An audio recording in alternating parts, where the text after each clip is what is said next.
We are live. We are live. Welcome to college football's peek around the corner with your host, Greg Flugar. We cover everything in college football because we love everything in college football. And if you do as well, please subscribe to our channel. Smash the like button if you like our content. Share the video with your family and friends, and make sure you ring that notification bell. If you want to support this truly independent rebel outpost college football with a donation to help us keep the lights on and grow the channel, just hit that $ where you make your comment, and I will get to your super chat as quick as I possibly can. Welcome everybody into the studio. The studio that sits on the corner of Keith Jackson Parkway and Kurt Gowdy Avenue. Do not be afraid. Do not be afraid to become a legend with your comments and with your phone calls. I hope everyone is having a beautiful Mother's Day, Sunday, May 10th. Man, I've been getting the days wrong lately. Sunday, May 10th. I hope you're having a great day. So what are we going to talk about tonight? I wonder. The latest Super League chatter. We're going to go over, again, I think this is the perfect time.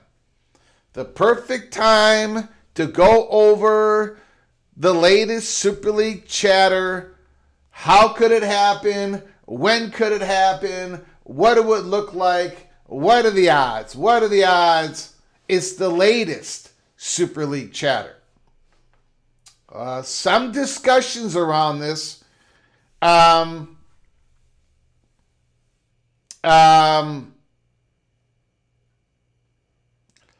again,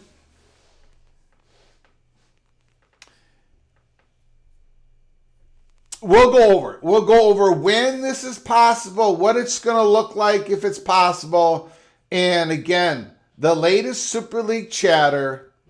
But the key part of this is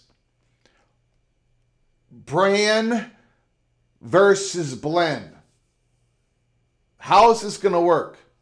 Is it going to be more on the blend side, or is it going to be more on the branding side? People are still. Look, I'm gonna. Do I think a Super League of any kind is the chalk? No, I don't. Is it gonna? Could a Super League be a part of the Big Ten SEC breakaway? Possibly, some form of it. But I will tell you, there are a handful of Big Ten schools and a handful of SEC schools, just like everybody else in the Big 12 and the ACC. You know, their thought process when they have these meetings inside their athletic department and the university is, we do not want to get left behind. We do not want to get left behind. There's enough of this. So there's nobody out there. There is nobody out there that is walking the streets, or I should say walking the hallways of inside Illinois, with inside Purdue, with inside Minnesota, with inside Rutgers, with inside Maryland, with inside a handful of Big Ten schools. There's nobody walking the hallways inside of Vanderbilt, inside of Mississippi State, inside of Arkansas, and a handful of SEC schools. There is nobody walking the hallways saying, yeah, there's no chance we get left behind. There's none whatsoever. We're in the Southeastern Conference. We're good to go. We're in the Big Ten. We're good to go. There's nobody thinking in that. Nothing is for sure. And we're going to get into it here. It's a very simple Sunday show tonight. We are going to be doing an update on the I Do Declare competition that is going on among you PATC Einsteins. We're going to give you the last couple of predictions. We got them booked in. We'll go over that. It's going to be the Spotlight Series. Tonight is the Wake Forest Demon Deacons. Coach Dickert, an incredible job last year. You're number one at Wake Forest. They go 9-4. 9-4 last year. Can they do a repeat of last year? Can they do one better from last year?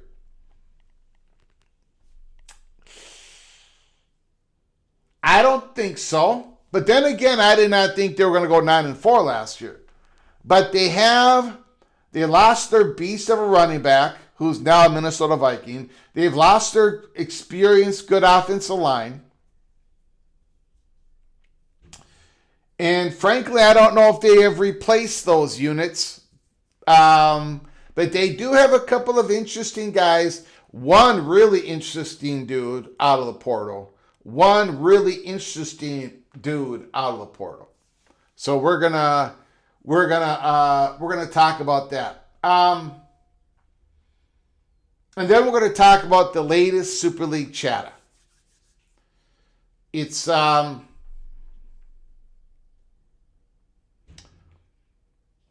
every once in a while, I talk to somebody, or you read something in public, but I talk to somebody that says, you know, this school, they really feel like the pressure is on because they don't want to get left behind. And then I find out we're talking about a school in the SEC or the Big Ten. So it continues to happen. Everyone is looking out for their own self-interest. You remember back, we'll talk about this later on in the show. We'll talk about, I just want to give you an example. Remember the UC investment situation inside the Big Ten? They were going to do this public capital deal. They were going to set up this for-profit entity. They were going to have stakes, percentages. They were going to have unequal revenue sharing within the conference. By the way, we got a lot to talk about on that. That was a defensive move by a handful of Big Ten schools to say, we can do it here. We can do the Super League here. We can do the Super League here. We do it this way. We have unequal revenue sharing. We have unequal stakes in the for-profit entity, Big Ten Enterprises. A lot of that was in defense to defend themselves from a Super League in which not everybody went from the Big Ten into the Super League. That was a defense. That was like, okay, let's get it done. But then, of course, the handful of Big Ten schools that were doing this, that wanted to do this, they needed the grant of rights to be extended, right? Else why would they do this? And then Michigan said no. Michigan said no to the deal. Brand versus blend. If a Super League comes along, and we're going to go over the motivations of why it would come along. Why would it happen? Why would it happen? What would be the triggering mechanism for it to happen? And then if it did happen, what type of Super League are we looking at? Brand versus blend. And the blend, I'll give you a little peek around the corner. Here I peek around the corner. The blend, if it would be a blend, it's going to look a lot like what the Big Ten was trying to do during the UC investment talks. All right. So we're going to talk about that. First of all, I do want to talk, and again, it's not going to dominate the show. It's not going to dominate the show. I promise you. I'm giving you a guarantee. I'm giving you a promise. I do want to talk a little bit about the college football playoff format battle that is going on. It is raging across the country. It is raging across fan bases. It is raging inside the conferences. It's raging everywhere. And it's raging across college football YouTube channels and the communities that surround them and the podcasts. And I've already talked to the little general on this. I've already spoken to the little general, the one who rules with an iron fist.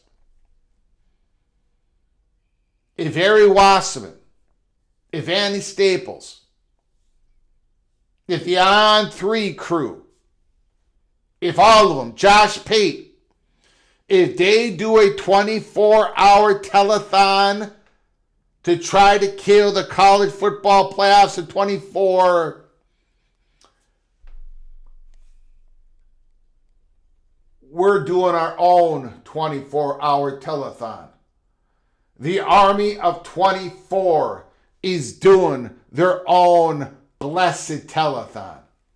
I'm going to be in front of the microphone. I'm going to be in front of the camera. I'm going to fill 24 hours straight with your phone calls, talking about everything in college football, but mainly supporting the college football playoffs in 24. We here, the most unpopular college football YouTube channel and community, by the way, We are going to go toe to toe with the mighty On 3. With the mighty, with what is it? 91% of the country versus 9? 91% of the country versus 9, and we're the 9%. I like those odds. I like those odds. I like those odds. Telethon, look.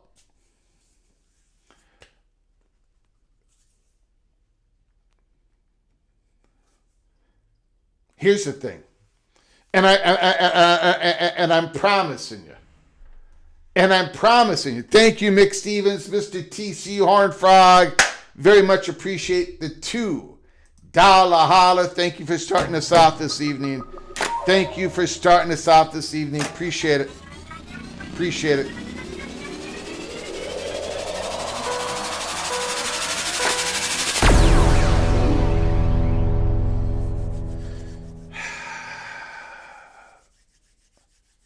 Okay, I'm going to try to keep my promise. The college football, tonight is about the Wake Forest Demon Deacons and the latest Super League chatter, okay? All right? I promise you. But I got to get this out of my system here. It's going to be a few minutes. So buckle up. Just everybody relax. Vox, Quindaro, Rock, Chalk, Jayhawk. You got to learn to relax. You got to learn to take it as it comes. The fat guy from Minnesota, Vox, is going to bother you from time to time. That's just the way it's going to be. Ask my wife. Okay. It's a funny situation. Let's be honest. We should be able to laugh about this. If the SEC and the Big Ten would have not have played this game of, we're going to stare down the rest of you. We want control of the college football playoff format. We want control to determine how it's going to be. You've got to submit to us or we're going to break away. If the SEC and the Big Ten would have not done that, the Southeastern Conference would have gotten the college football playoff format that they wanted. Right off Jump Street. 16-team playoff at large bids. Because the Big 12 and the ACC were in their corner. So if the SEC would have not got in with the Big Ten to do this power play, the SEC would have gotten their way. Now the Southeastern Conference doesn't have the ACC Big 12 in the corner. The Big Ten does. The Big Ten has the Big 12 and ACC in their corner for a playoff of 24. So if the Big Ten and the SEC would have not gotten a bed together, if they would not have made this power play together, the Big Ten would have gotten their way. Now, but alas, the Big Ten and the SEC pulled their power play together, and now together they can't make a decision. I think it's humorous. I think it's pretty funny. Okay. And for the Big Ten fans and SEC fans who are a little sensitive over that, I think it's kind of funny. All right. Another thing here. The reason why everybody anticipates, the reason why a lot of big people in college sports, a lot of influencers, why they're taking the big bat and they're swinging hard right now and they're coming after everybody who is for the college football playoffs of 24, because it is leaking like a sieve. It's not just the Coaches Association. It's not just Petiti. It is not just the other media companies that want it. It's not just Alabama Athletic Director Greg Burns saying, I think the championship games are kind of obsolete. The conference championship games. It's not just Del Conte. It's not just Kirby Smart. It's not just Danny White, the Tennessee athletic director. It's not just Josh Heupel. There's more and more and more and more and more voices and votes and influence in the Southeastern Conference that wants the college football playoffs of 24, especially when Greg Sankey and others in the Southeastern Conference fought so hard to go from 8 conference games to 9. 8 conference games to 9. So there is momentum within the Southeastern Conference, which makes it don't matter that there's only 9% of us that want it. The momentum keeps building. The momentum keeps building. I was listening to Ari Wasserman and Andy Staples, and they were going on about how, and I love those guys, I really do. We just have a disagreement. That's all. And they're talking about what does the playoff of 24 provide that the 12 team doesn't provide? We can have home games on campus in the first round and the second round. We don't need these bowl games to have the quarterfinal games and all that. Well, first of all, tell ESPN that. First of all. But second of all, you know what I will pray to watch happen in a 2014 playoff? If this becomes reality, there's going to be a lot of gnashing of the teeth, right? There's going to be a lot of upset people, right? Right? I cannot wait to see the day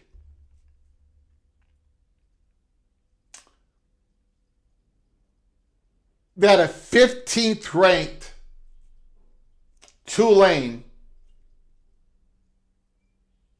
has a home game on campus in the playoffs versus 18th ranked Tennessee. That is when the magic happens. That will be undeniable. That will be an event in which you're not going to be able to put the toothpaste back in the tube. And I know a lot of people's comments are, Greg, but we're going to have blowouts. It's going to be an embarrassment. The playoff of 24 is going to sink. It's going to sink like a rock. No. Once it happens, just like the playoff of, when we went to the college football playoff of 12 teams, it made the regular season so much better than the playoff of 4 teams. It was undeniable. Just get us in the door. Just get us to the college football playoffs of 24. One other thing I want to say, before we leave the talk of the college football playoffs for tonight, unless you call about it or unless you put it in the super chat, but I'm going to leave the discussion alone. One more item here. I keep seeing this. I keep, and again, I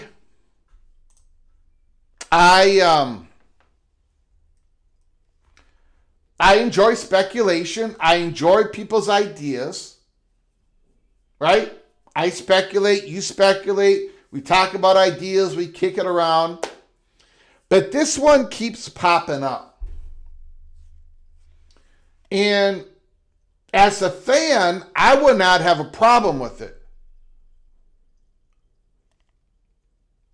But it doesn't have a chance of happening. In my strongly held opinion.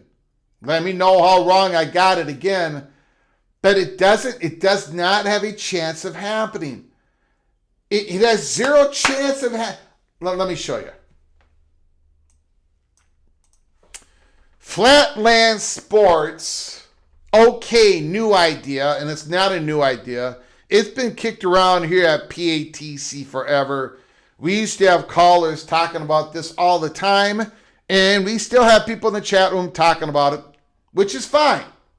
I got no problem with it. But again, this has no chance of happening. Let me explain. The idea, again, is that there would be a Southeastern Conference final game in the playoffs, and then there would be a Big 12 final game, ACC, and a Big 10, and then you would have the Final Four, and then you would have the championship game. A conference tournament would lead an individual conference tournament, the SEC, individual conference tournament, the Big 10, individual ACC tournament would lead to this, individual Big 12 tournament would lead to this, all right? So there would be conference tournaments that would funnel down to the grade 8, to the final 8 teams. And one of the arguments is, look how much money the SEC would make if they would have an SEC conference tournament. Look at all that money that they would garner all for themselves. They would make more than the Big 12, the ACC, and the Big 10. Well, first of all, they already make more. They make more now with the new format starting in 2026. Every team in the SEC is going to make at least $23 million, regardless if they make the playoffs or not. So, anyway, besides that, look at this. Why would the Southeastern Conference or the Big Ten, but we'll focus on the Southeastern Conference, and I'll give you the reason why here in a moment. Why would the Southeastern Conference cap themselves off at 2 teams out of the last 8 teams in the playoffs? Why would the Southeastern Conference agree to this?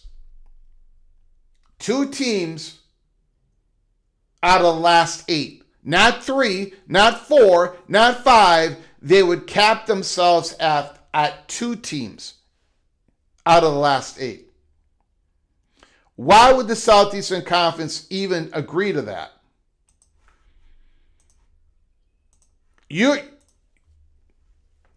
The Southeastern Conference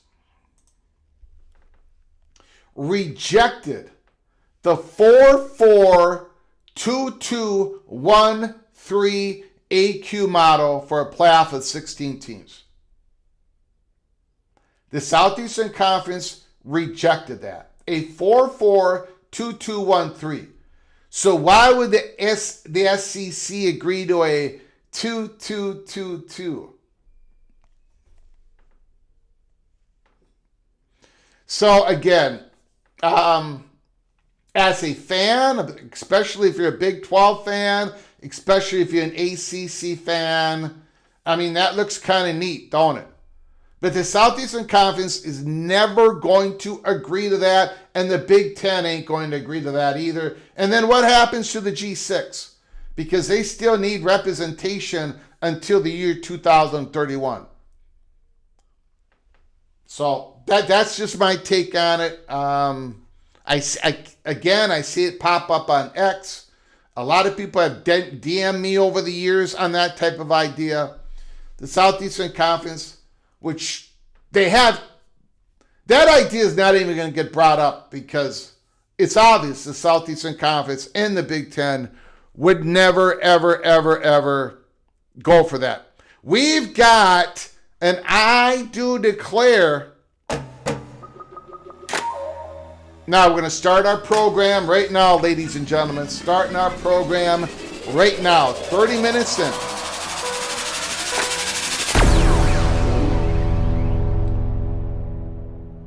And I do declare, from Cope, the Sooner and the Sun Devil, that Kenny Dillingham will win the Big 12 Coach of the Year at Arizona State. Now, I'm just going to give you a heads up. I will book this, Cope. I will book this. Usually the Coach of the Year is named before the championship game is played. But again, I want everybody to be on the same. Everybody understand. Your prediction has to come in, and it has to be true before the end of the national championship game for you to get the points.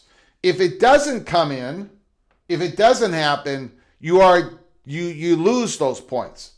You get deducted those points.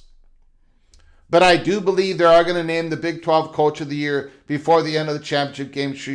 You should be okay, Cope. But I just want to point that out again. $5 holla. Thank you, Cope. I will get that booked in. I will get that booked in. Beautiful. Beautiful. Now that would probably be a two-pointer valuation. I think that's a 2-pointer, Cope. Thank you very much. I do appreciate it. John Till, Super Chat. $5 holler. John Till.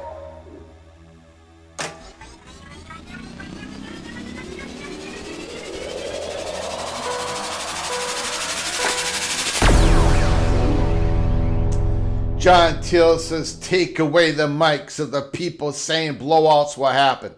The first playoffs of 4, Oregon smoked Florida State. They were the defending champs, and it was great. Yeah, there's going to be blowouts all the time, no matter what. I don't think it's a good argument, but they're going to use it, John Till. They are going to use it in that telethon, and we're going to come right back with them with our own PATC Army of 24 telethon. Thank you, John Till. Thank you for the $5 holler. Thank you, Cope. Thank you, Mick Stevens, for helping us keep the lights on. Starting us off this wonderful Mother's Day, Sunday, May 10th. Appreciate it. Appreciate it. Cope, you are part of the I Do Declare competition. The I Do, Rod Nix is saying, easy, boy. Easy, John Till. Easy. All right, let's do our I Do Declare update. We have the ECU Pirates winning the American. Maynard. Colorado finishes in the Big 12's top 5. Arnegat. We have Indiana. This was a one from yesterday. Daniel Montcastle. Indiana averages 18 or more points per game differential. Expansion crush. Now, I gave it a 1-pointer because I looked and all the top teams pretty much did that. But there's always this, maybe Indiana's not going to be a top team. So I don't think I think it's bold enough to get a 1-pointer, not quite a 2-pointer. That is the valuation that we put with Indiana's average 18 plus point per game differential. Now, if it was the Golden Gophers, that'd be a 5-pointer. Indiana, we're going to give it a 1. We are going to give them a 1 for now. Okay. So there is our I Do Declare updates. And Cope, Sooner Cope, Sun Devil Cope now has the 50th one. The 50th one. So we've got 50 predictions in the book. A lot of good times. A lot of fun times with the I Do Declare competition. Wait until the season starts. People are going to be getting points, losing points. It's going to be a lot of fun. Get into the competition. Get into the competition. Somebody is going to be named the I Do Declare college football's world champion by the end of the season. Wake Forest, 9-4 last year. Gio Lopez is going to be the quarterback. Transferred in from North Carolina. Things did not go all that well between Gio Lopez and Bill Belichick. Bill Belichick, and you can understand it, didn't want Gio Lopez to take off out of the pocket. I'm not saying that Bill Belichick was trying to make Gio Lopez a pocket passer, but they did put some handcuffs on him.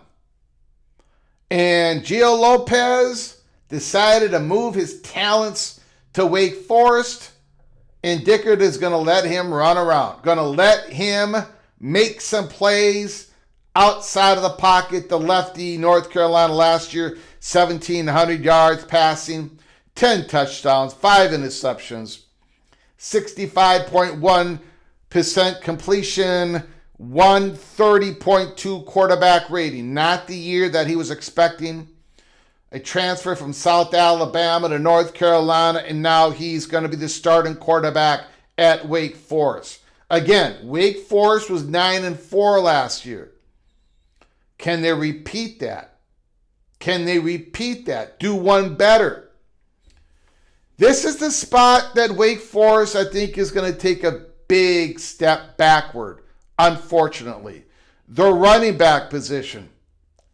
They lost their star running back, Claiborne. He's now going to be a Minnesota Viking, the NFL draft. They did bring in K.D. Daniels, transfer from Florida, had a couple of years at Gainesville, didn't really get all that much of an opportunity.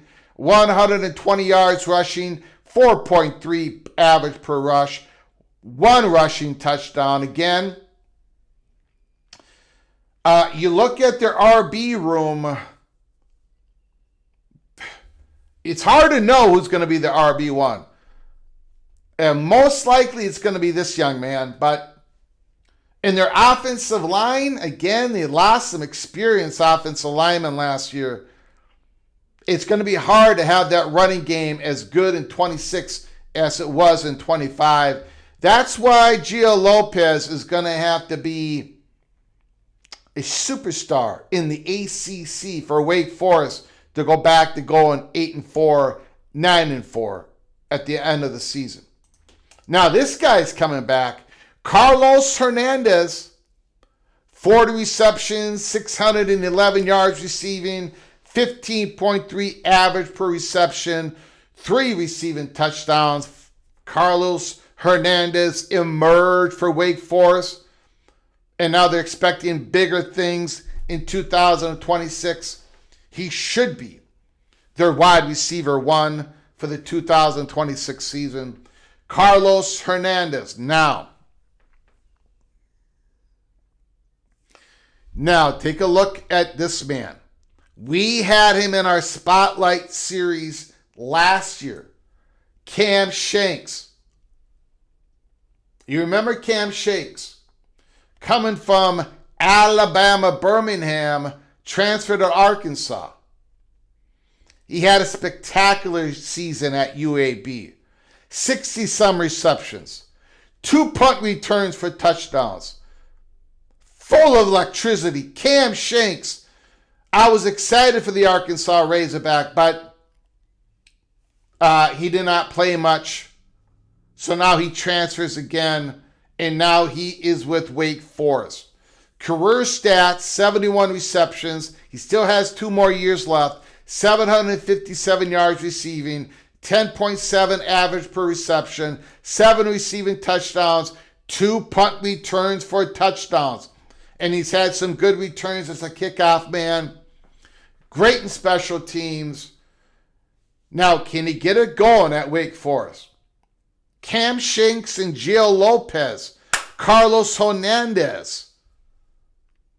There's a little bit of a possible juice there for Wake Forest. Right? There could be something going on there. Now, this man, this edge rusher, part linebacker, Langston Hardy,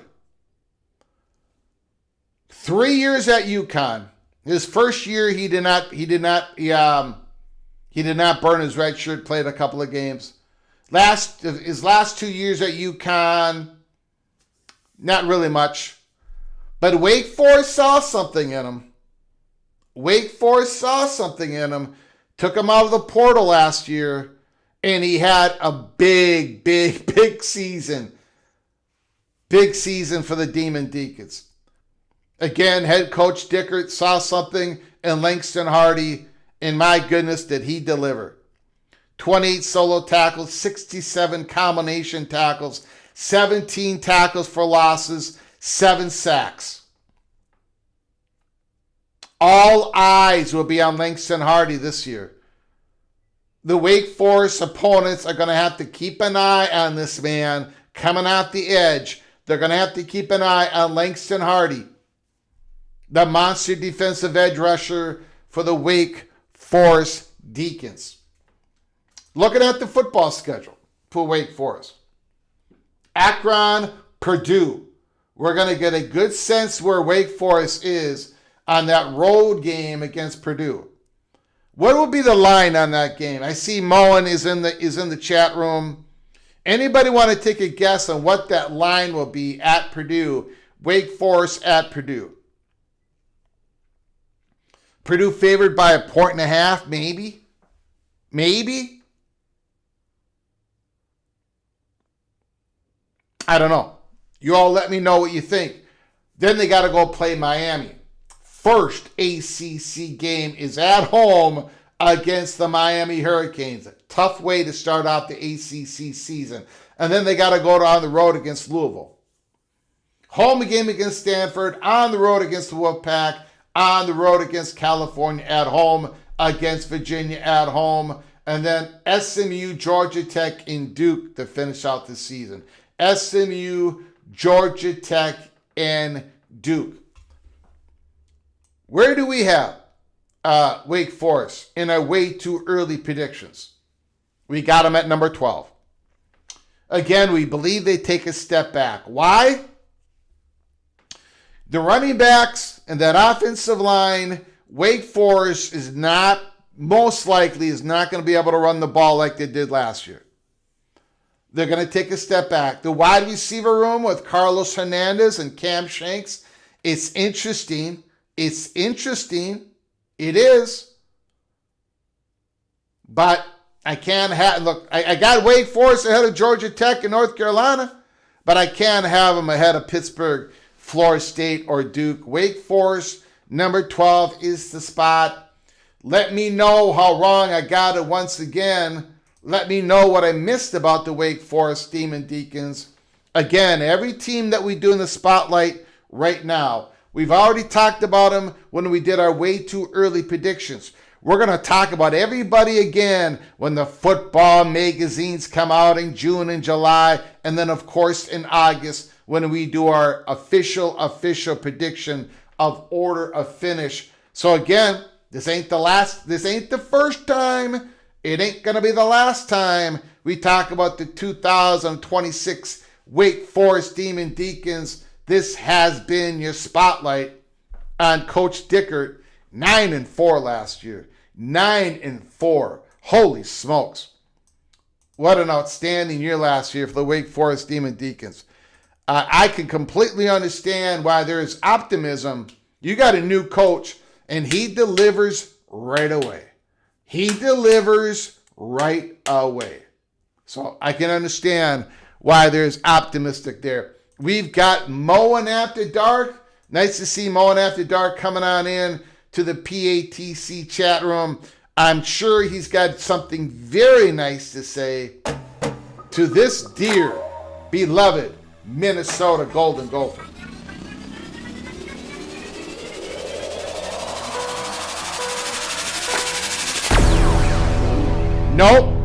Nope, it was not nice.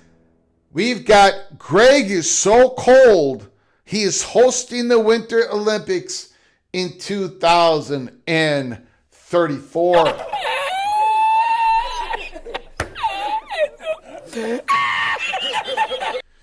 Well, let me tell you something, Einstein. Let me tell you something, Moen. You know what? And I'm not going to just keep it to Moen. I'm talking to you, Don Scruggs. I'm talking to you, Hoosier Dave. I'm talking to everybody in the chat room, but especially those in Big Ten country. Especially those in Big Ten country.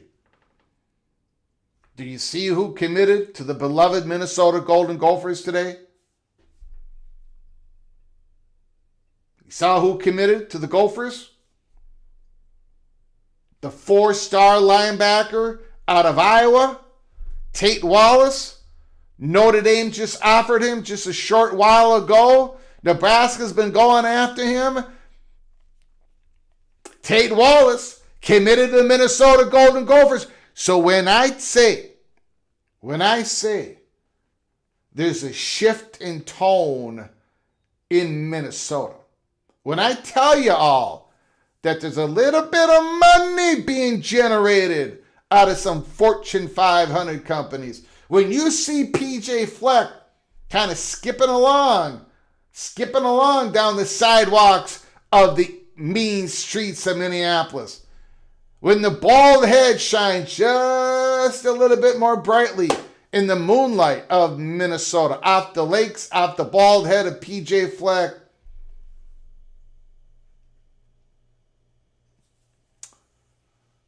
the Minnesota Golden Gophers have already got 4-star commitments already. What's going on? I'll let you guys try to figure it out. Jeremy Nork, holy smokes, love the PATC program. Thank you, Jeremy Nork. I appreciate it. Program. That's like Dan Cole, the common man, here at KFan. Anyways, thank you very much. Very much appreciated, Jeremy Nork. Super chat. Thank you so much. $5 holler. $5 holler.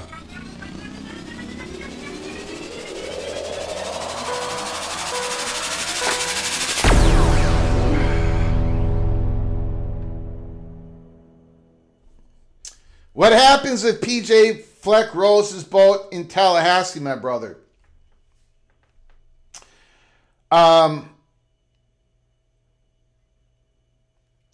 Number one, I can definitely see that happening. In fact, if I was part of the I Do Declare,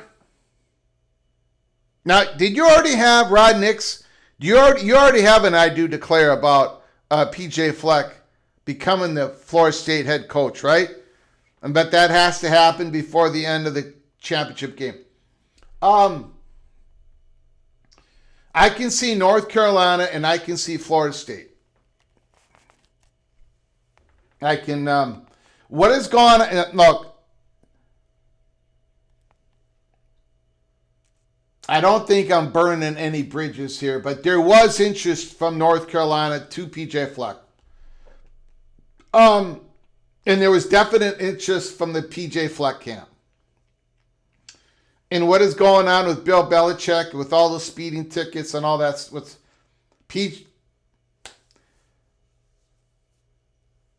yeah, I can see PJ Fleck. I mean, look,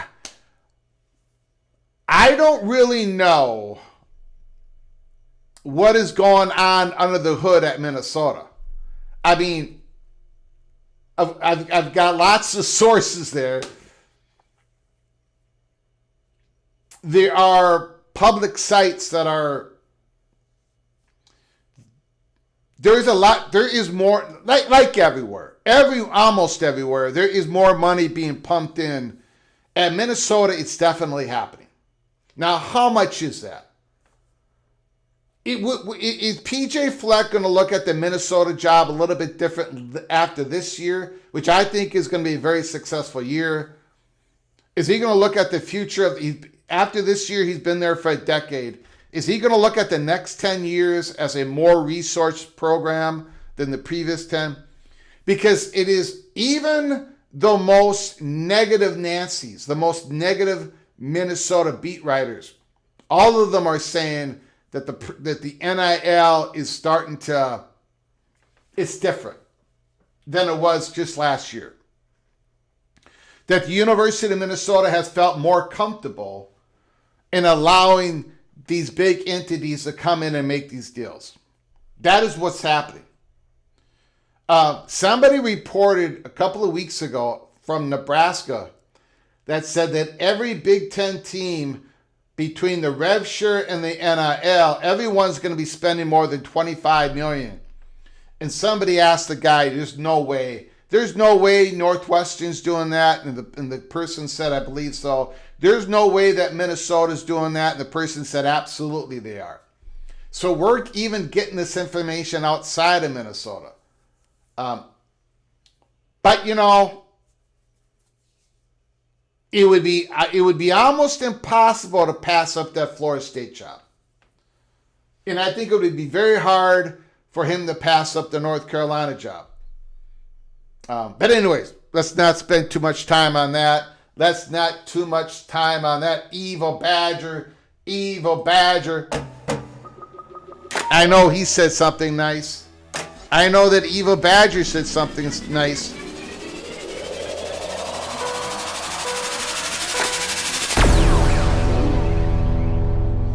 Greg is so cold, Greg would freeze Lake Superior in the summer. Wow. Now that's a shot. That is a shot because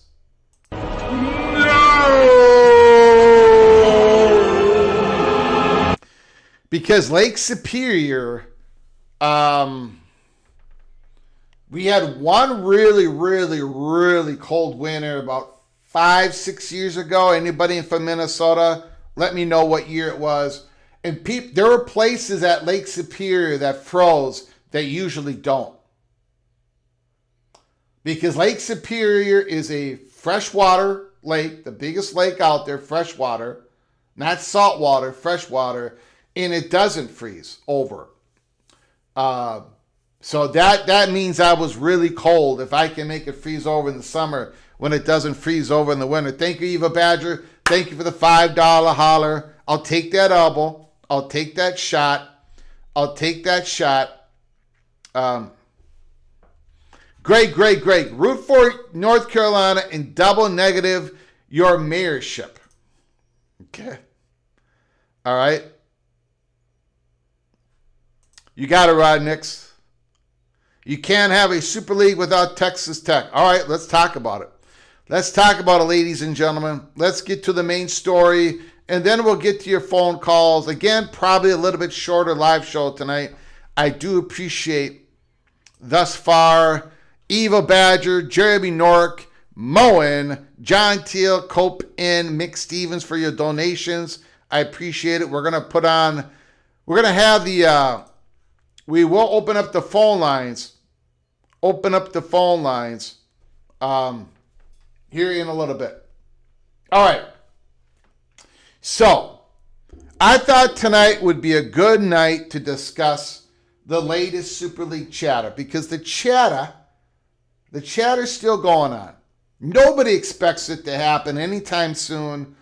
And if it does happen, what does it really mean? What does it really look like? What would it look like? When would it happen? What would trigger it? Why is it happening? All right. What would be the structure? First of all, I do want to go into John Wilner's mailbag. A recent mailbag in which he answered that particular question. The Mercury News, John Wilner. Would a supposed Super League still be created if a group of 6 just agreed to take less CFP money? This is coming from Nate Jones, 2009. If I could rewrite the question, I think a lot of people would say, let me rewrite the question here. Would a supposed Super League still be created if the group of the bottom half of the Big Ten and the bottom half of the SEC just agreed to take less Media money. Because that is the question. And that is going to be the question going forward. However, let's see how John Wilner answers this question. Again, the Mercury News mailbag, John Wilner. Under the college football playoff revenue distribution model that begins in the fall and coincides with the start of ESPN's new contract cycle, the group of 6 schools will collect about $1.8 million per campus, per school. That's less than 10% of the take-home pay for SEC and Big Ten members. So there's very little money there. I mean, it's big money for G6 program, but again, John Wilner, we don't foresee college football playoff money or lack thereof as the driving force behind a Super League. Heck, the group of 6 would not be a major factor either. Instead,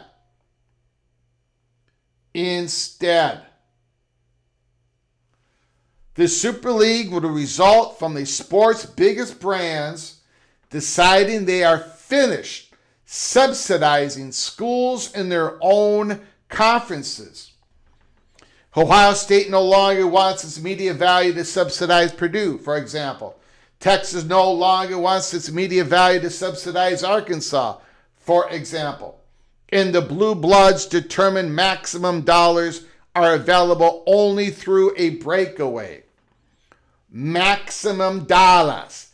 Maximum dollars. We're going to get back to that. Maximum dollars. That would be the motivation. Maximum dollars. And then finally, the last part of the article we're going to show you. John Wilner, Mercury News, that could mean a 32-team Super League. Maybe it's 36 or 42 or even 48. But it won't be 60 or 70. That would undercut the purpose. So John Wilner talking about the number 32 team. It could mean a 32-team Super League. Maybe it's 36 or 42 or even 48. But it won't be 60 or 70 teams. That would undercut the purpose. The SEC and the Big Ten used the threat of a breakaway to grab control of the CFP 2 years ago. The other conferences should have called their bluff, but the spark for a Super League will come from inside their own ranks. Blue blood schools frustrated by subsidizing their peers.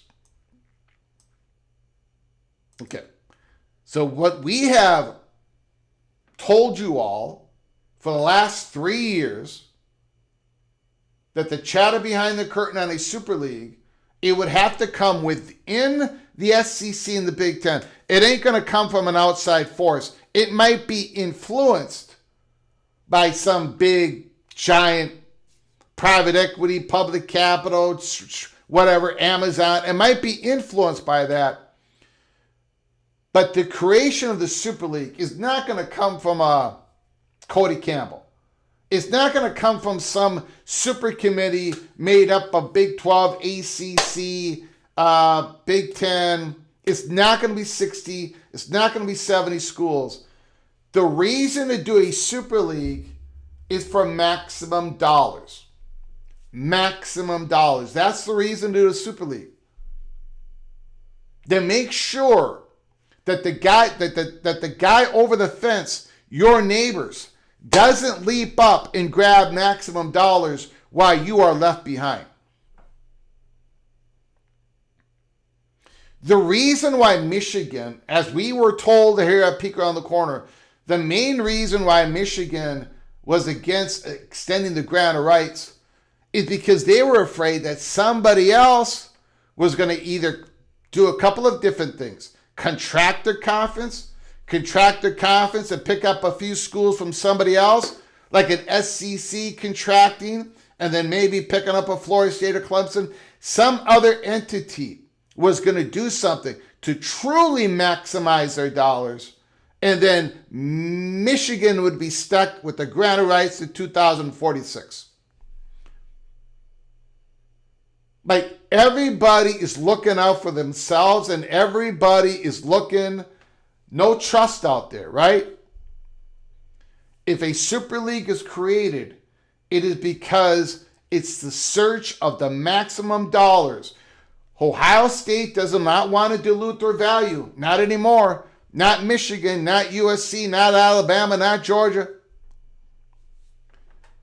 It is why when the Big Ten were talking about the UC investment, schools in the Big Ten were willing, all of them, except for USC and Michigan, all of them were willing to do the unequal revenue share of the media money. Unequal stakes in the conference. All the schools, in fact, Michigan was willing to do that part. USC thought they should get as much as Michigan, Penn State, and Ohio State, but they were for the concept. They wanted, they were, and by the way, none of this was permanent. Like the stakes of ownership, the stakes of the for-profit enterprise was not permanent. How much money you make in the media payouts, not permanent. In other words, Indiana would be jacked up after last year, after the last 2 years. Others would have to come down after, like Nebraska would be coming down. Just for an example, not picking on you, Skaven, yes, or the Cornhuskers. And it's not a permanent world. This is why the Big Ten was looking into this, because a handful of Big Ten schools were like, we will give you your maximum dollars. You don't have to look at a Super League. You don't have to have that discussion with that private capital firm that keeps knocking on your door to say, let's create a 24-team Super League. Let's get Alabama and Georgia and Tennessee. Let's get them to play the Buckeyes, Michigan, and Penn State every single year, or once every 2 years, have a 24 team. That's how you're going to maximize your dollars. The Big Ten tried to undercut that argument. They tried to undercut that fear. And that's why they did these tiers. That's why they spent a lot of time, a lot of resources. They spent a lot of political IOUs to create that different tier payouts. Not permanent. It would move once in a while, but that's why the Big Ten worked on that. Now, the chatter behind the curtain is the following. The Super League talk, the Super League pressure to maximize your dollars, coming with inside the SEC and inside the Big Ten, it's still there. Nobody expects it to truly happen. If it happens, nobody truly expects it to happen until 2031.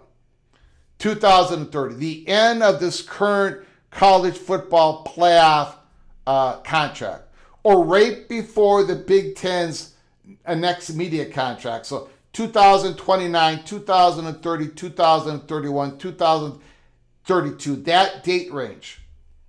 That is when the Super League talk is really going to heat up. Because the Buckeyes, Michigan, Penn State, USC, Oregon, and probably the SEC, because they're going to probably have early media negotiations happening well before 2034. They're going to be looking at the ledger.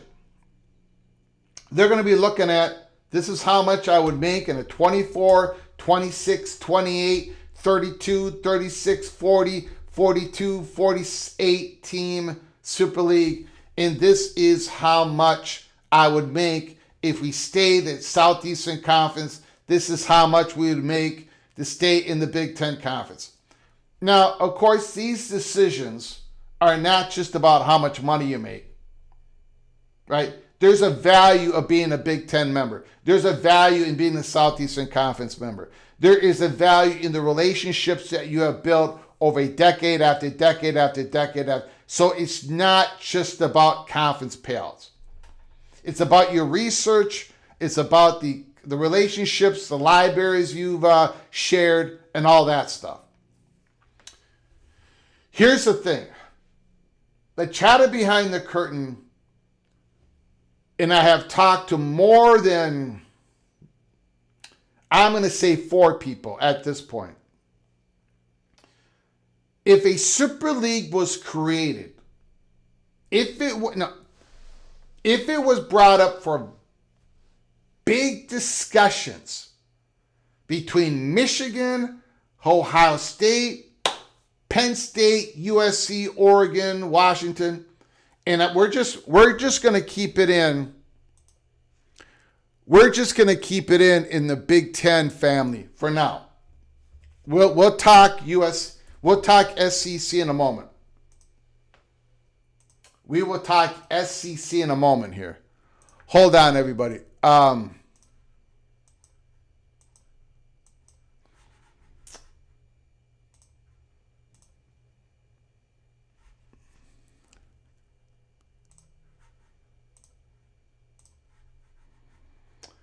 Try to fix this. Gonna try to fix this here.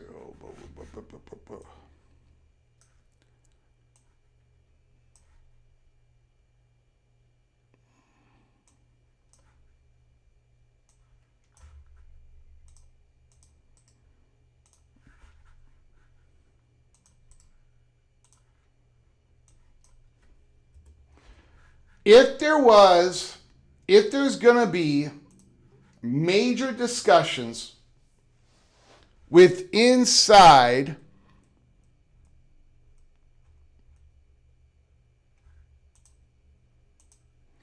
the Big Ten, for example,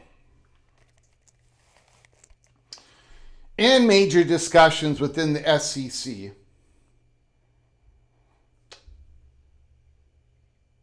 the major discussion at the beginning would be brands versus blend. Brands versus blend. Now let me explain, because it's been explained to me. And this has been explained to me in multiple different ways. For example, the Southeastern Conference, those in the Southeastern Conference, the media consultants that they have talked to, navigate, they believe they should expand. The Southeastern Conference should expand. They should expand their footprint. They should expand their markets. They've been looking at this for a long time. In North Carolina, the state of North Carolina, Virginia, those are the main targets. It could be a bigger blend of a Florida State, Clemson, for example, with Virginia, North Carolina. We've talked about that. Nauseam, we've talked about it. But those believe in the SEC that everybody would make more money if they would expand, not contract, expand. Expand, because they need more markets for the future that they're looking at. The Big Ten expanded. Now, even though Washington and Oregon got 50 cents on the dollar, eventually everyone's going to make more money because they expanded, not because they contracted. They expanded. They make more money, more valuable to the media companies. The thing is that Ohio State should be making more. Michigan should be making more. That is the argument. We'll get back to that in a second. So you have this thing going on where it's blend versus brand. If you do a 24-team Super League, for example, if the Buckeyes and Michigan and Penn State and USC, if the true motivation is maximum dollars, same thing with Alabama, Georgia, Tennessee, a 24-team Super League, 28, then it's about the brand.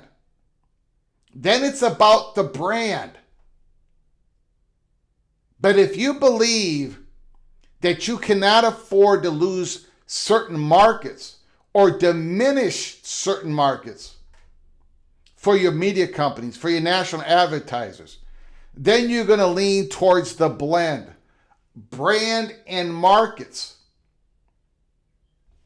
This is where the UC investment deal showed us what the Big Ten was thinking. The handful of Big Ten schools that are not the blue bloods, they're trying to sell the top brands. They're trying to sell to the Buckeyes, to the Wolverines, to the Trojans, to the Ducks. They're trying to sell them blend. You can keep the big markets and keep your big brand, have the best of both worlds in a different tiered payout system.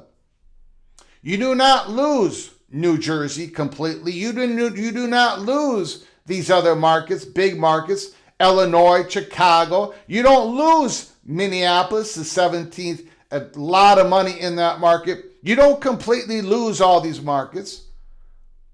We'll give you the money that you deserve, different tier payouts, but you keep all the markets, the Big Ten brand throughout the country.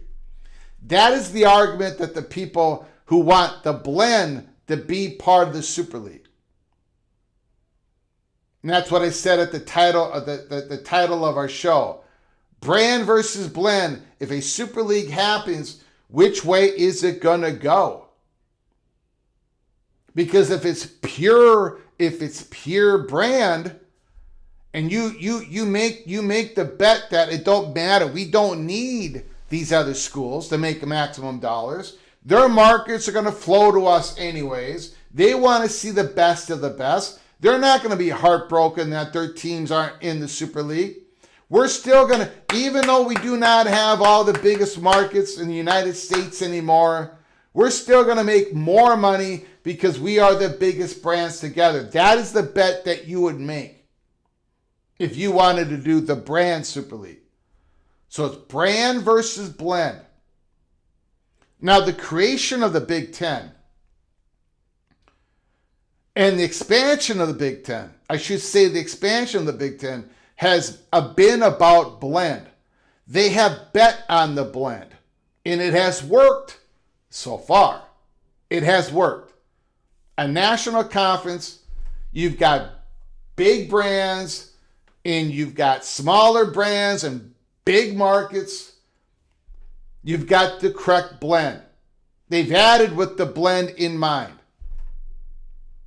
Rutgers and Maryland were not the biggest brands. UCLA, USC got the city of Los Angeles. Oregon and Washington. Penn State was a big, big brand and market.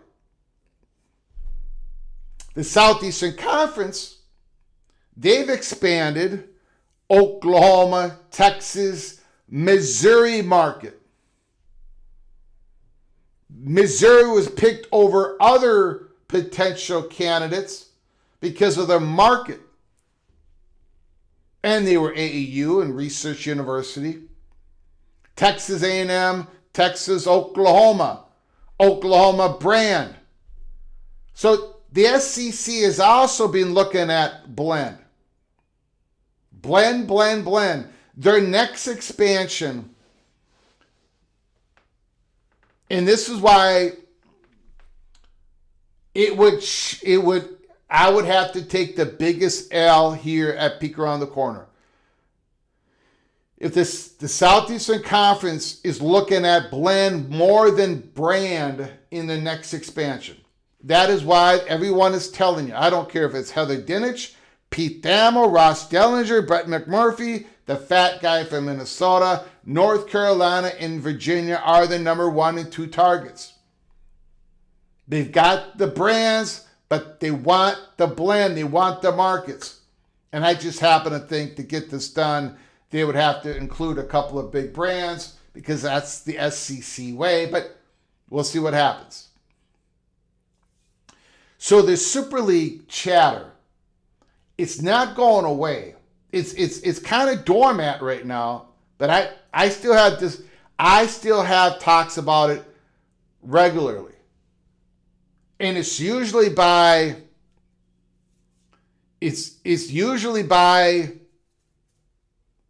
Big Ten folk out of Champaign, Illinois, out of West Lafayette, out of Minnesota. They want to defend themselves. The blend versus the brand, they want the blend to be the choice. Obviously. They want the blend to be the choice. And that's why they're willing to do the unequal revenue sharing inside this conference.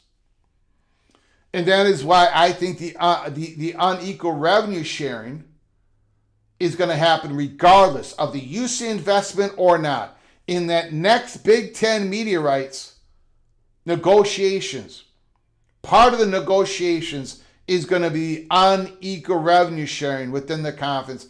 Not a permanent thing, but it can be adjusted depending on what you do on the football field, on the basketball court, and in your viewership.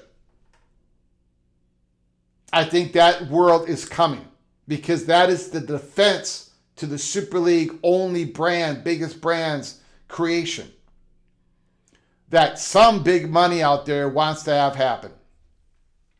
Now, there is this question within the Super League chatter, the latest Super League chatter, in and around this breakaway, this failure to get the SCORE Act passed. This week, it could happen tomorrow. It could happen tomorrow. The Nebraska 18 arbitration case versus the CSC.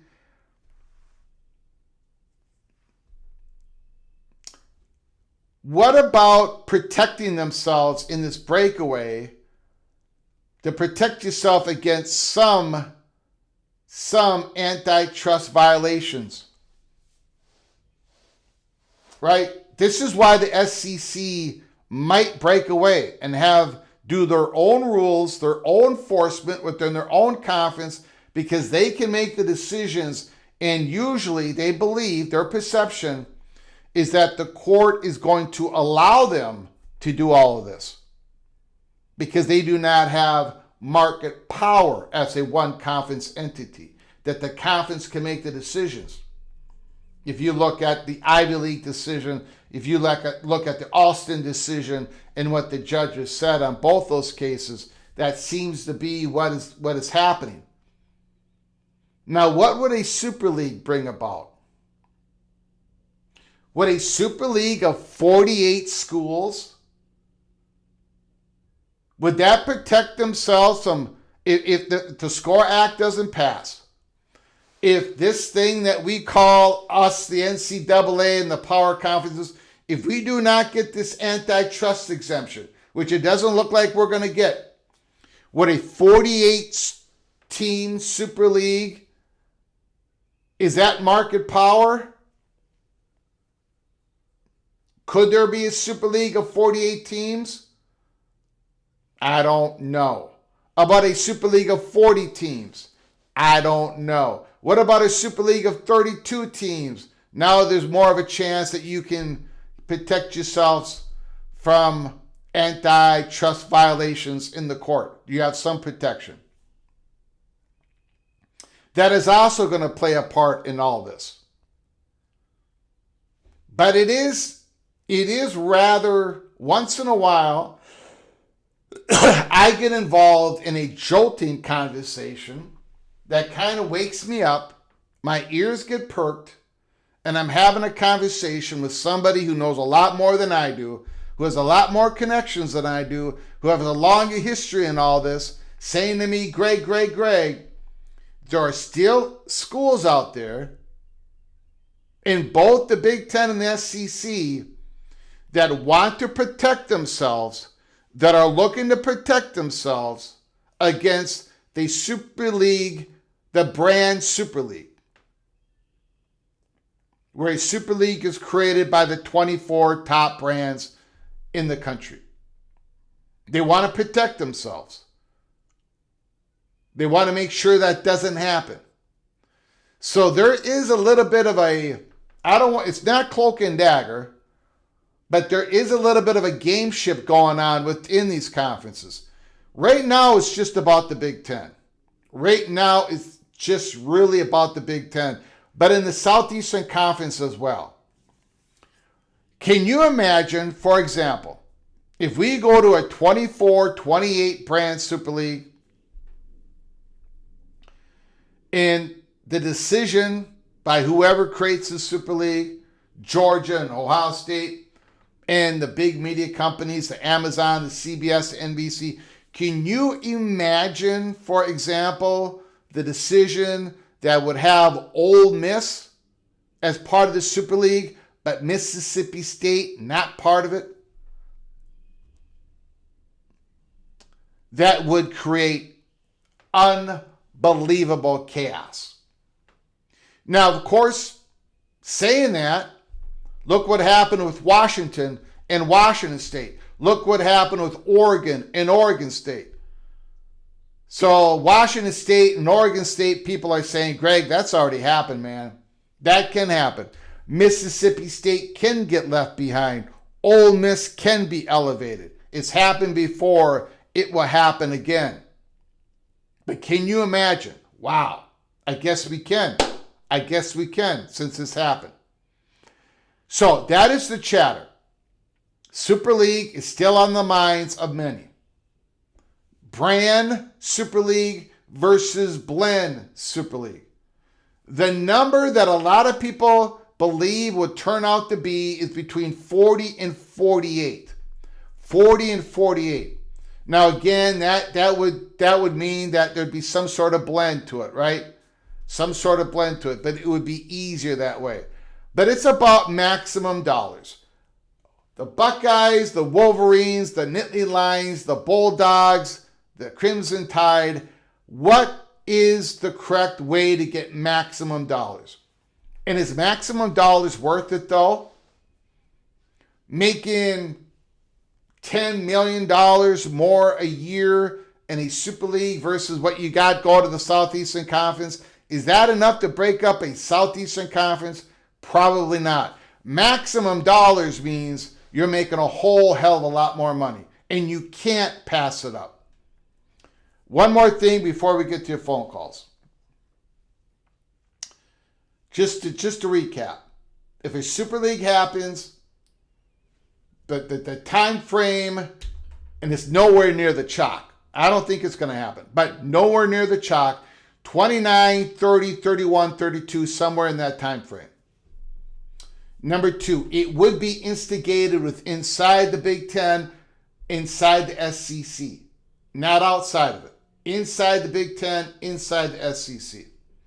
Number three, it would be brand versus blend. Who would win out? Who would win out? That is the chatter. That is why there's certain people protecting themselves as much as they possibly can, offering a non-equal revenue sharing within the conference, at least within the Big Ten right now. Those talks haven't started yet in the Southeastern Conference. Those talks haven't started yet. But keep your head on the swivel. Okay, let's get to your phone calls. Talk about anything in college football that your heart desires. We got a super chat here. We've got a super chat, MBM Oklahoma State Cowboy.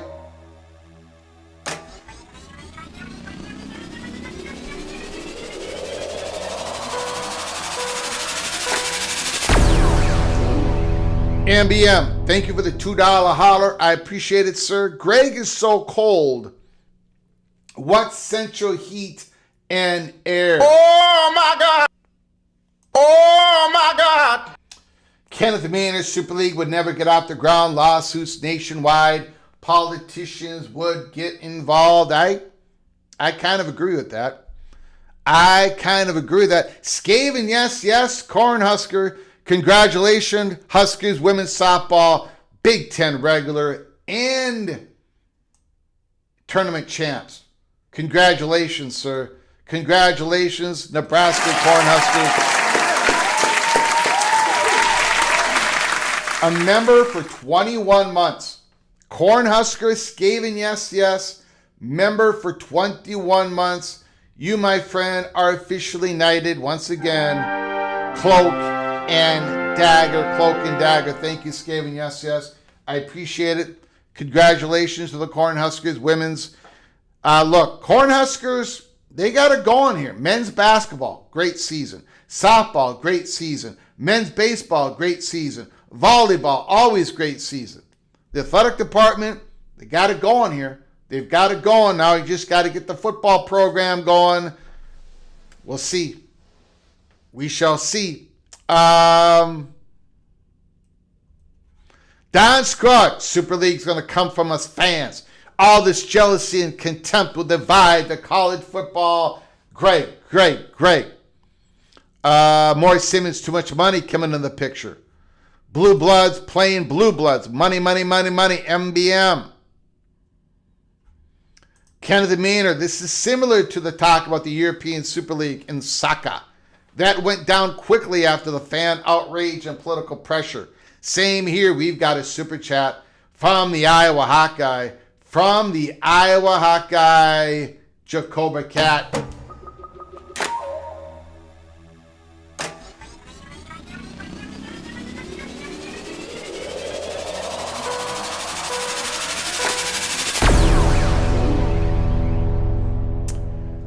I do declare Iowa will be the most discussed team. We have not done the spotlight on the Iowa Hawkeyes yet. The reason why we have not done a spotlight on the Iowa Hawkeyes yet is because we can't find a quarterback in Iowa City, Jacoba Cat. We cannot find your quarterback. Where is he? Thank you for the $2 holler. That's not an official prediction because there's no way to quantify that.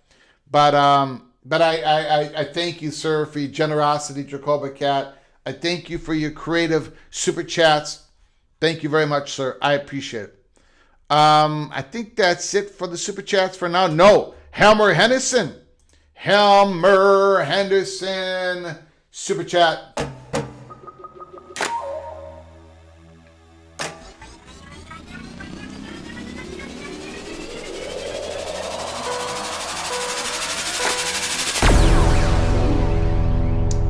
Hammer Henderson, $2 holler. Isn't unequal revenue sharing destabilizing? Yes. Yes, it is.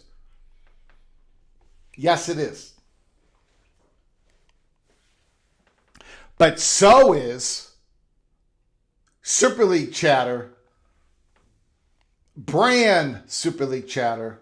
That's destabilizing as well.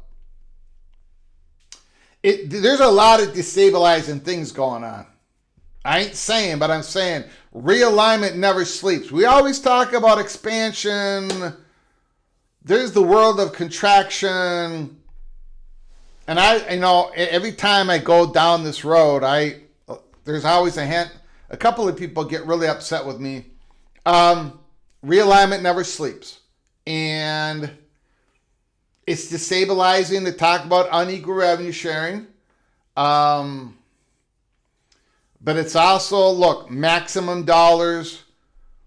There's forces of consolidation out there, and there are forces of fracture out there as well. But yeah, I would agree with you, Hammer Henderson. Everything being even, it is destabilizing, and executing it is destabilizing. But some believe that might protect them versus the top brand schools choosing a Super League of just top brand schools. Thank you very much, Hammer Henderson. Thank you for the $2 holler. Very much appreciated. We've got Pacific Northwest. Ute is in the house. My goodness.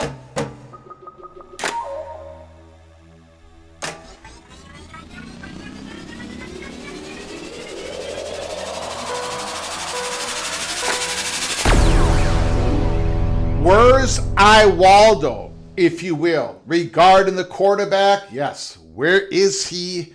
Jacoba Cat, and all of you Hawkeyes from Iowa City?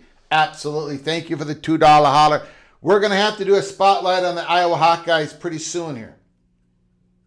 And,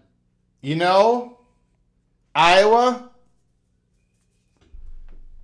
again, you've got some great stuff going on, and there's other stuff that probably isn't. Can I just cut to the chase? Can I cut to the chase? The pig is coming back. The pig is coming back. It's coming back. John Uzi, thank you, Pacific Northwest Shoot. I appreciate it. John Uzi, silos more likely than Super League. I agree. Silos are a precursor to the Super League. Really interesting, Rich Austin. Thank you for coming on in, Pack Ranger. I appreciate it. Azon the Kid is in the house. Appreciate it. How would a Super League affect NCAA tournament negotiations? Well, those negotiations are basically over. We're going to 76 teams. How would a silo affect the NCAA, if anything at all? That's a good question. I don't know, sir. I don't know, Azon the Kid. MBM, silos, Super League, Super Duper League of top 12.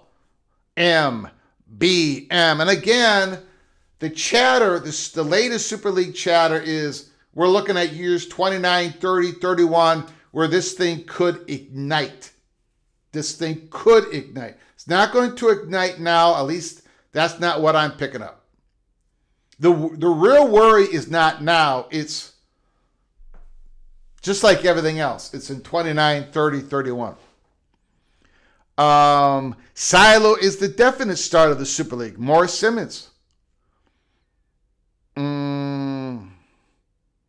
Azon the Kid, silos aren't happening without further expansion. Jose, I don't recall ever hearing Super League before Florida State and Clemson won their court cases. Okay, first of all, before we go to phone calls, I do want to thank Mick Stevens, Hoosier Cope, John Till, Moen After Dark, Jeremy Nork, Eva Badger, MBM, Skaven Yes Yes, Jacoby Cat again, Helmer Hennison, the Pacific Northwest Youth for your donations. I appreciate it.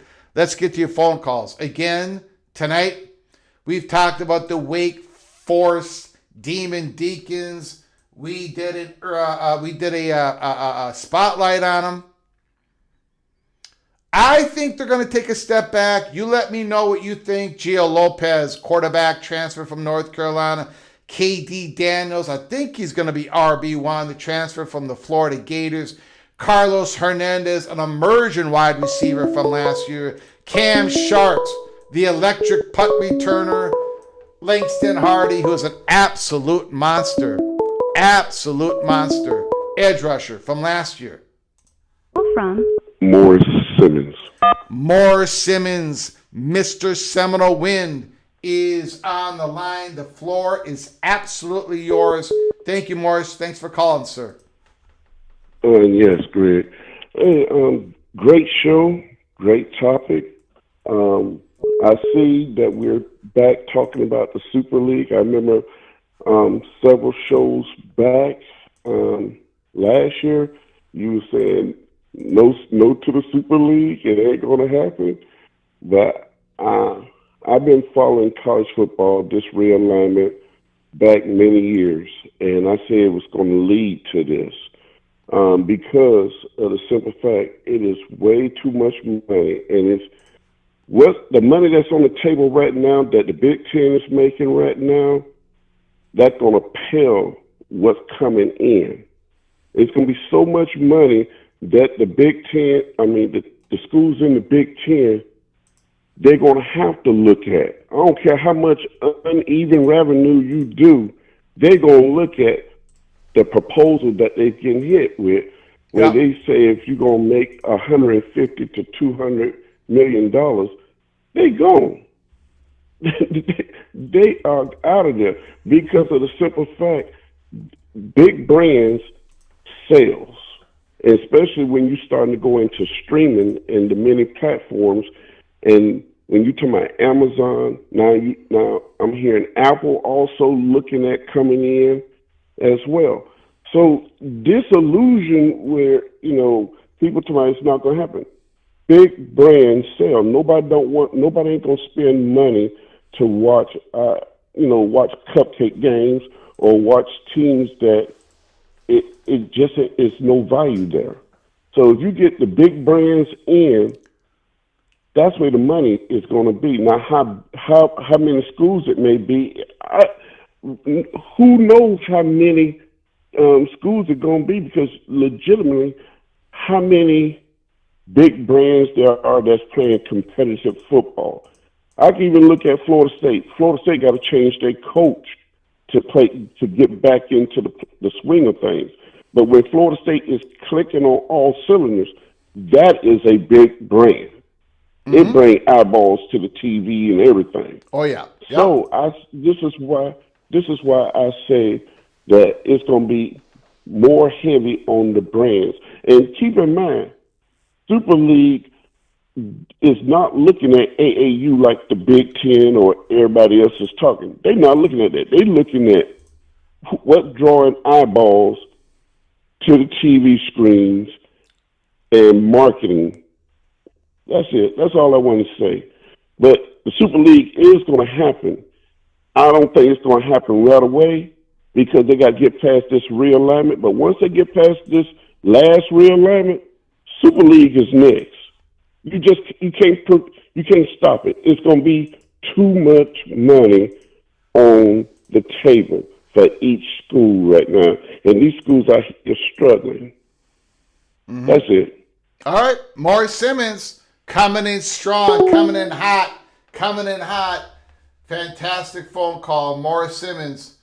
Yeah, he's a strong believer that it's coming one way or another. Damn the conference identities, right?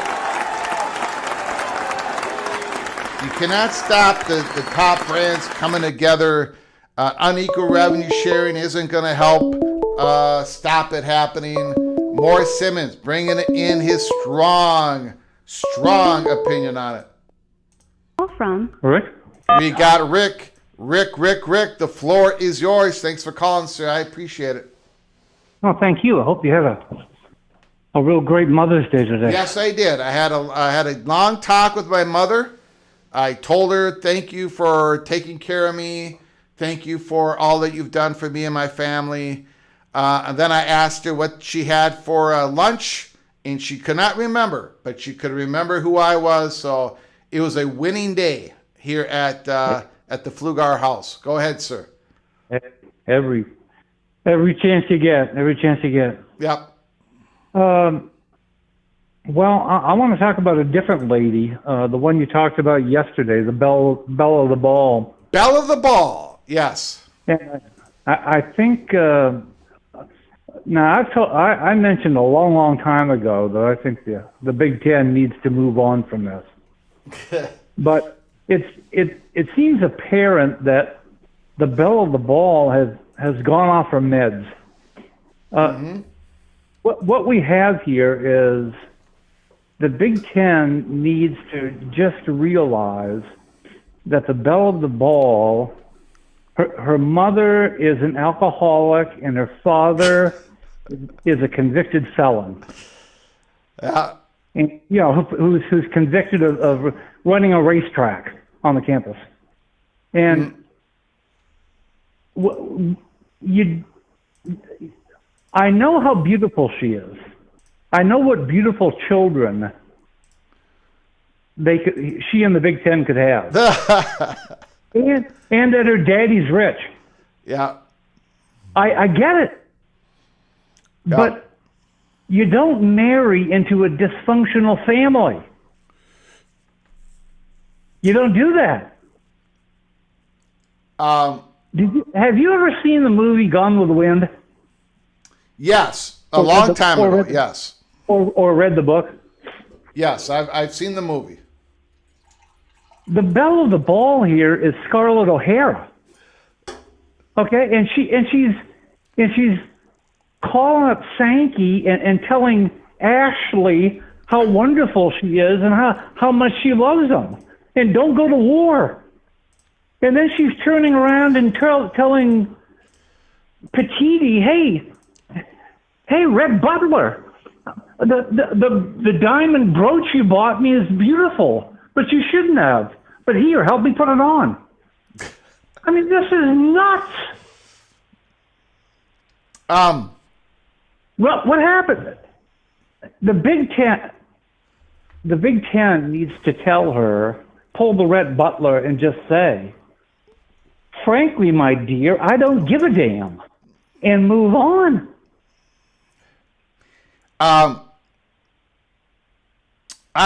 Okay. After your phone call, I'm going to show you why they won't do that. But go ahead. No, I'm going to show you. I'm going to show everybody a graphic up on the screen. I'll take it offline. Thanks. All right, you got it. I appreciate it, Rick. And you know, a lot of people agree with Rick. By the way, a lot. I mean, again, their athletic department. It's a mess. They got the board of governors situation. A lot of people agree with Rick on this. Let me show you guys something here. There is this mapping the structural divide. Mapping the structural divide by Kyle Saunders. 1,556 U.S. colleges, university mapped on institutional resilience, post-college market, high school pipeline, high school student pipeline. There is a whole bunch of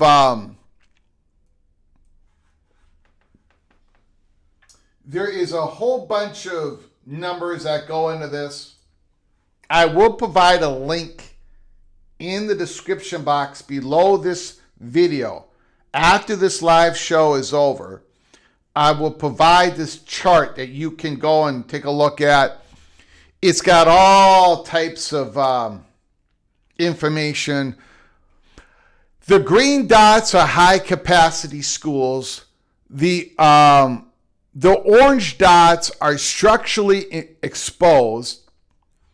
The blue ones are market misaligned, and the red ones are high stressed. This is the quadrant that you want to be in, high capacity. Okay? This is the quadrant that you want to be in. And then there is a whole bunch of all types of statistics go into this. But I want to show you guys. So the schools up here are the most healthiest schools. We're going to go into this. And this was just put out today.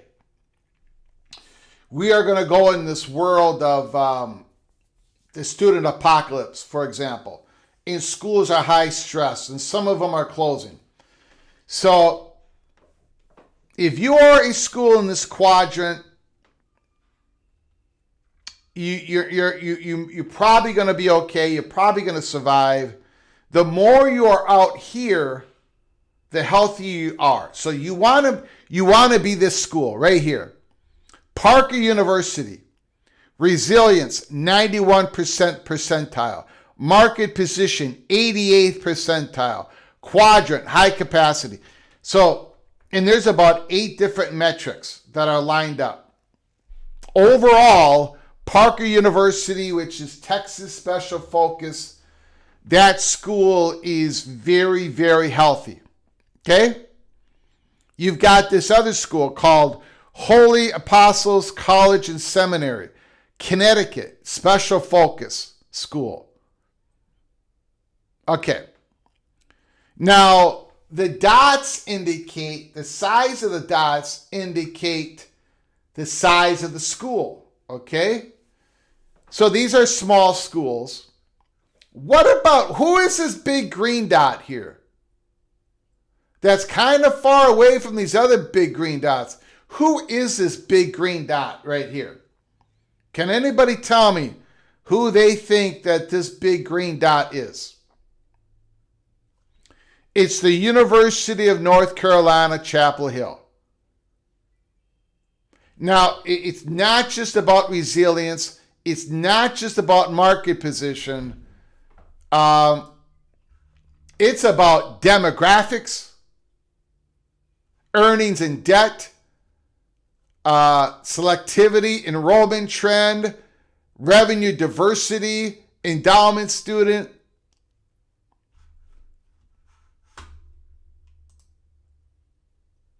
Hold on a second.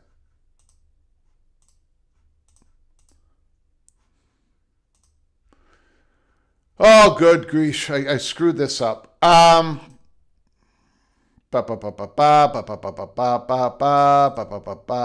So, anyways, you saw North Carolina.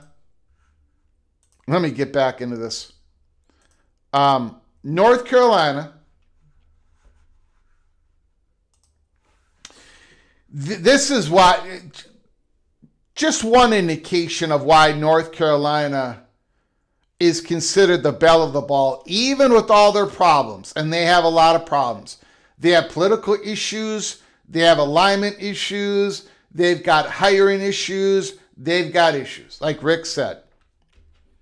But this is one, it just shows you why an SEC would want them. Who's this guy over here?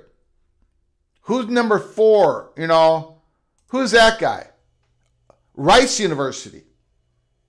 Extremely healthy. Now, again, they do not have the athletic department. They're not going to go into a P2, right? They're not of that value. So you've got 3 schools here in North Carolina. Okay? Who's this one? University of Virginia.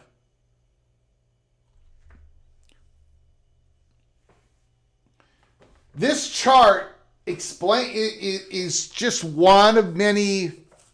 This is a whole bunch of metrics dumped into it. Now, again, they're not the biggest brands. You know, there's not viewership of football that's a part of this.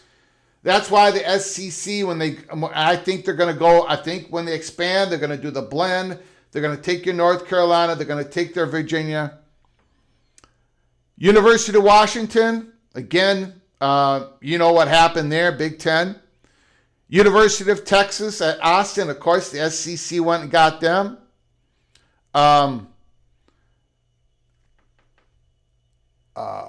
Vanderbilt, Johns Hopkins. Hold on here. I'm missing one here. University of California, Los Angeles, Texas A&M. Duke, there is Duke, right? Again, this is not about brand value, football value. This is all the other stuff. And that is why your Duke, your North Carolina, the ones that have a athletic department at a Power 4 conference, big schools, demographics, high school pipeline. And then if you go in here, University of Memphis is almost out of the quadrant. Middle Tennessee State. Again, a lot of these are smaller schools. University of Wyoming. University of Oregon. Right? We know that the University of Oregon did not get accepted in the Big Ten because of all those intangibles. They got in because of their brand multiplier. You talk about blends. You talk about blend. Oregon here. Washington there. The perfect blend. Huge brand. Good University, Oregon, AU. But they're not Washington. And Washington is not Oregon when it comes to brand power. But yet that was the blend. So you can go around here. I will provide a link in the description box. There's Texas Tech. Not too bad. Not too bad. All right. So you can do that. But again, this is why North Carolina, the belle of the ball, she's a mess. She's an absolute mess. Don't know how she's going to get to the dance. The Board of Governors, there's a whole bunch of things going on. Bill Belichick. Lots of institutional control going on over there. Greg, are you the new chart guy? No, I'm not. That wasn't my chart. I just wanted to show it. UNC is the debutante with no training, tripping their heels down the steps, smiling with a jacked up grill. Florida State and Miami would be a nice blend. Yes, you can go through that and you see Miami is more out there, more positive in that quadrant.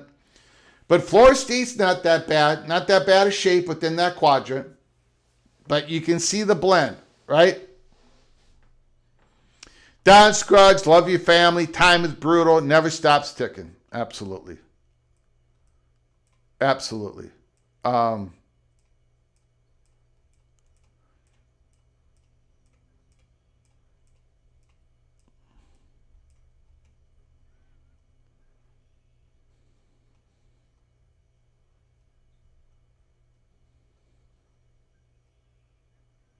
I don't know what happened, Don Scruggs, but you have my condolences. I did not see who you lost. But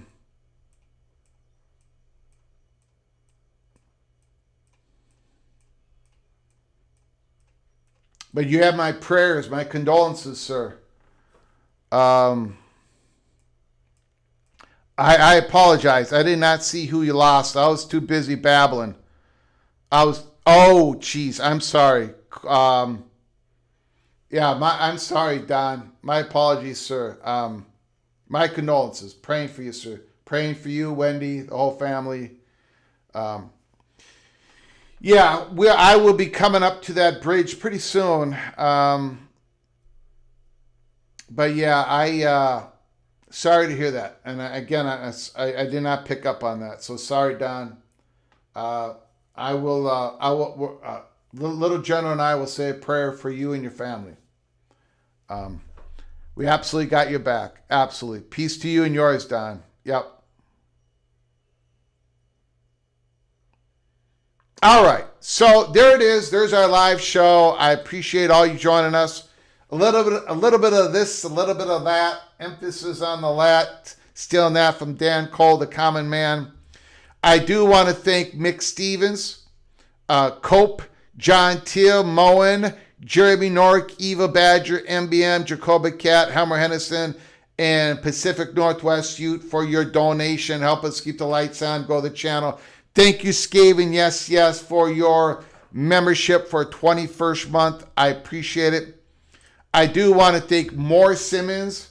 Very good, strong call. Thank you, Mohr Simmons. And of course, Rick, fantastic call. North Carolina, they are a mess. Rick wants to say bye-bye. Don't even, Big Ten, just don't even give them a call. If they call you, hang up the phone. Hang up the phone.